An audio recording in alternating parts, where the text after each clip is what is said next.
My name's Mark, my brother-in-law Neil. We both were diagnosed with prostate cancer. Neil over 5 years ago, me within the last 9 months.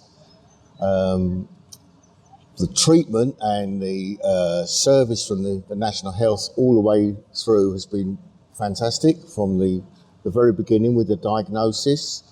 One of the things that I have picked up is that it's given the information to the health professional as early as possible so they can identify there is an issue.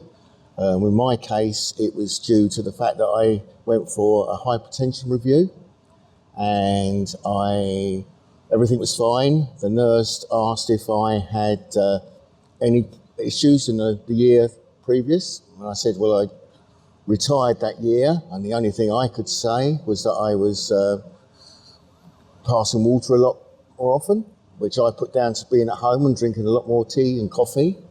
But she picked up on that and put me through for a PSA test. And then that was the start, all the way through, right to the diagnosis of the cancer. And basically it was that conversation, I think, that in the long term you could say saved my life. Going through the journey, I think one of the things is you need the support. The hospital in all its departments have given wonderful support throughout. And one of the things that in my case, was lucky that I had my brother-in-law here who had gone through the journey before, and you've realised how important it is to discuss things, and having someone that you can trust and talk to who has been through that experience is invaluable. I would think you agree, wouldn't you? Very much so.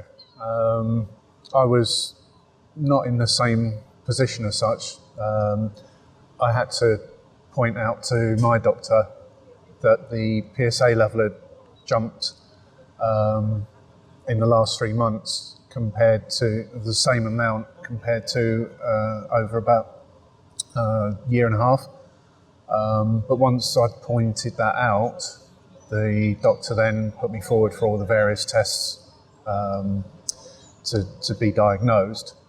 I was fortunate in having some meetings with the Exeter hospital staff, whereby they had ex-patients explaining certain things of the operation and care afterwards, so that was good. But I would say that the meetings the walk and talk meetings that we're currently doing are very good for new patients because it gives them the benefit to discuss their own problem in an environment which is very relaxed, and I think people open up more. Definitely.